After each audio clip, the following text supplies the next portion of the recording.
maka komunikasi massa di tiga itu dia menyesuaikan keadaan yang ada di luar.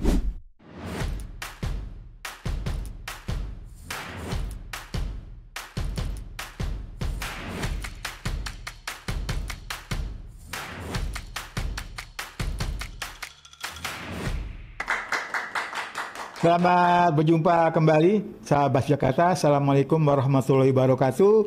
Kembali kita berjumpa pada program podcast kesayangan Anda. Alhamdulillah pada hari ini kita tetap menjalankan diskusi. Pada hari juga kita kedatangan tokoh kita dari Jakarta, Ketua Jurusan Komas D3, Dr. Andes Susianto Darius. Selamat datang Pak Susianto. Selamat datang Mas Teguh. Ya, sahabat Jakarta, kita akan diskusi bersama beliau mengkulik bagaimana program Komas D3 yang merupakan bagian dari Prodi Vkom yang ada di kampus tercinta. Kita akan mulai, Pak Susianto. Ya, Teguh.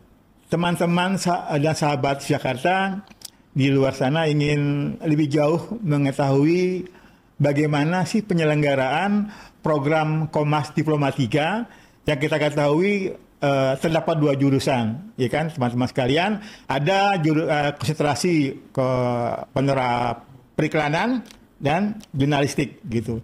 Bagaimana selanjutnya detailnya Pak Susi? Ya, terima kasih Mas Teguh atas pertanyaannya itu. Ya, komunikasi massa D3 memang itu mempunyai dua konsentrasi jurnalistik dan konsentrasi periklanan. Nah, kedua konsentrasi ini tentunya memiliki visi, ya. Memiliki visi. Apa visinya? Visinya adalah mencetak ahli media yang kompeten serta mampu berkompetisi secara profesional, baik itu di produksi jurnalistik berbagai plafon ataupun dia di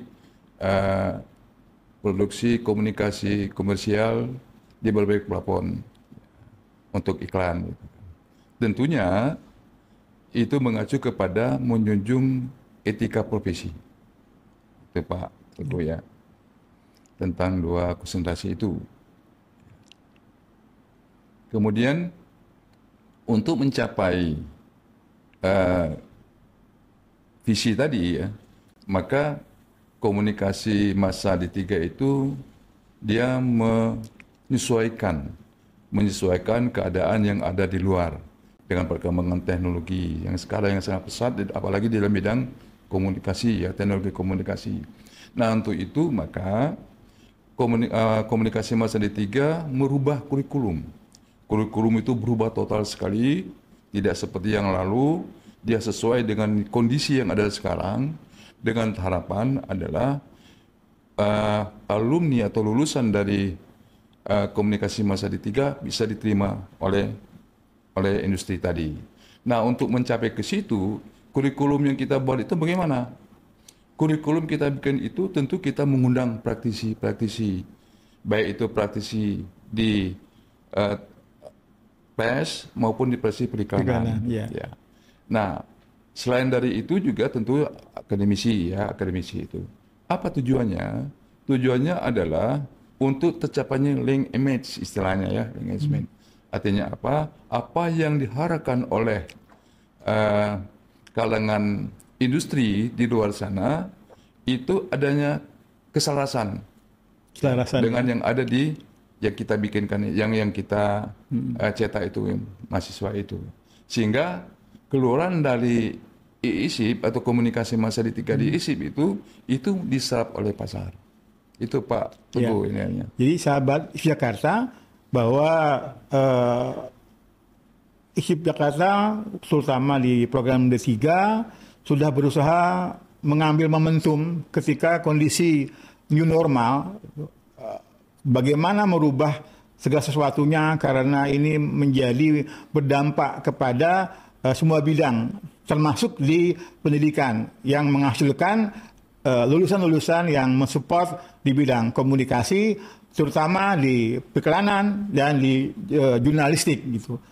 Sahabat di Jakarta, bahwa Tadi Pak Susya telah menceritakan bahwa kurikulum telah dibangun dari berbagai ahli, dari praktisi, dan daripada akademisi Alif Jakarta.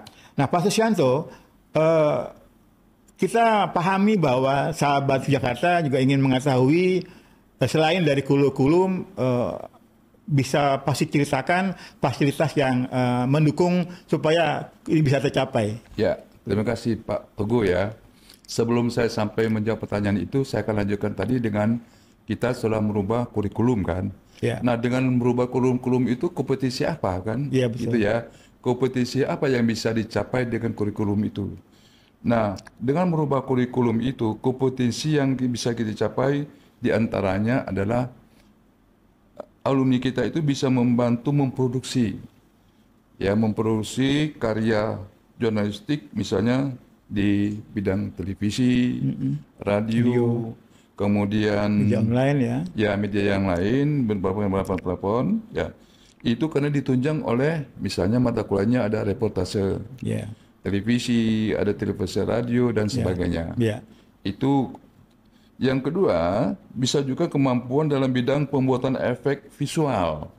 Nah, itu ditunjang dengan adanya misalnya ada mata kuliah produksi jurnalistik multimedia, kemudian produksi dokumen dan dokumenter interaktif. Ya, jadi sahabat Jakarta, sejumlah mata kuliah telah dibangun dengan pengetahuan yang terbarukan yang mengandalkan informasi dari para praktisi, baik di industri periklanan maupun di dunia jurnalistik atau pertelevisian, radio maupun di media online. Jadi sahabat Subjek Jakarta bisa mendalami di dua bidang itu. Sahabat bisa memahami, belajar bagaimana memproduksi dengan memanfaatkan teknologi yang ada.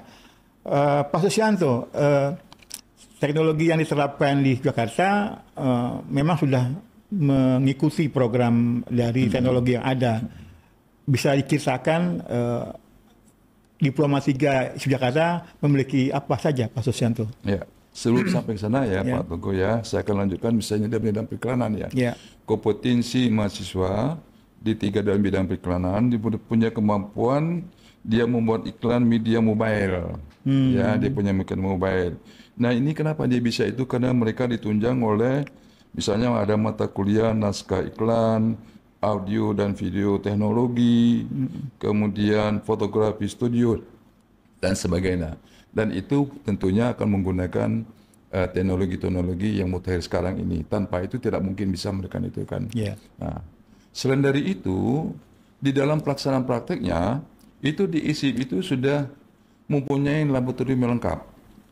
Bisa saya sebutkan misalnya punya lab podcast, punya lab fotografi, punya lab multimedia, punya lab audio, punya lab FGD.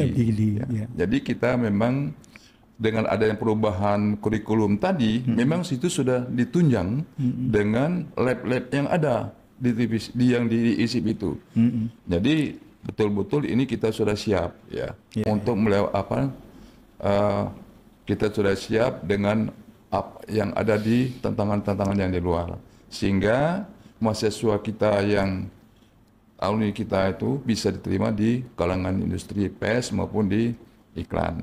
Iklan. Sahabat ISIP Jakarta, tentu sahabat memahami bagaimana jalannya proses produksi. Jadi kalau nanti sahabat ingin mempelajari, mendalami, itu ada berbagai macam pengetahuan yang dimasuki dalam sebuah mata kuliah. Misalnya dalam konteks ini animasi, kemudian bagaimana memproduksi efek sound, efek suara dan efek video yang akan dikali.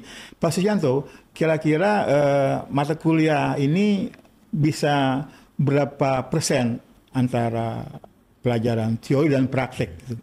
Oh ya, di dalam pelaksanaan kita perkuliahan, mahasiswa itu 30% teori, 70% praktek. Kenapa begitu? Karena memang kita prakteknya sudah memadai, ditunjang oleh sarana dan prasarana yang ada, yang sudah saya katakan tadi itu Pak Teguh. Oke, kalau sahabat-sahabat kebayang nggak nanti kalau sudah sahabat menjadi apa? Nah, kita dengar dari pasti bagaimana penjelasan dari hasil studi dari alumni kita. seperti apa sekarang mereka bekerja Pak Susi? Ya, alumni kita memang sudah banyak merambah ya ke bidang pers ya. Di bidang pers itu ada yang di televisi, ada yang di bidang media konvensional ya, cetak gitu kan. Dan ada juga di bidang periklanan mereka sudah punya malah biro iklan tersendiri. Dia sudah bikin biro iklan tersendiri. Dan mereka sudah bisa menarik adik-adiknya bisa apa namanya itu belajar di situ. Ya. Itu merupakan kita bangga lah ya dengan hasil mereka bisa begitu. Dan memang bagi adik-adik kita yang di luar, yang masih di luar, punya minat berkeinginan untuk berkecimpung di dalam pers dan iklan itu tidak salah kalau dia memilih atau masuk di komunikasi massa di 3 IISIP Jakarta. Itu Pak Teguh. Ya. Baik, sahabat Jakarta, dari santai Pak Susi tadi kita pahami bagi sahabat yang ingin berminat silakan datang ke kampus Jakarta di R32 Lenteng Agung atau silakan follow di Instagram kami @jakarta atau di YouTube maupun di Facebook kita. Demikian Pak Susianto, terima kasih atas kedatangannya. Terima kasih Mas Teguh. Semoga ini bermanfaat bagi sahabat Jakarta. Amin. Sahabat Jakarta, demikian bincang kita bersama Pak Susianto. Kiranya kita akan bincang pada waktu berikutnya dengan topik yang lebih menarik. Silakan kunjungi, datang bersama sahabat-sahabat yang lainnya. Assalamualaikum warahmatullahi wabarakatuh.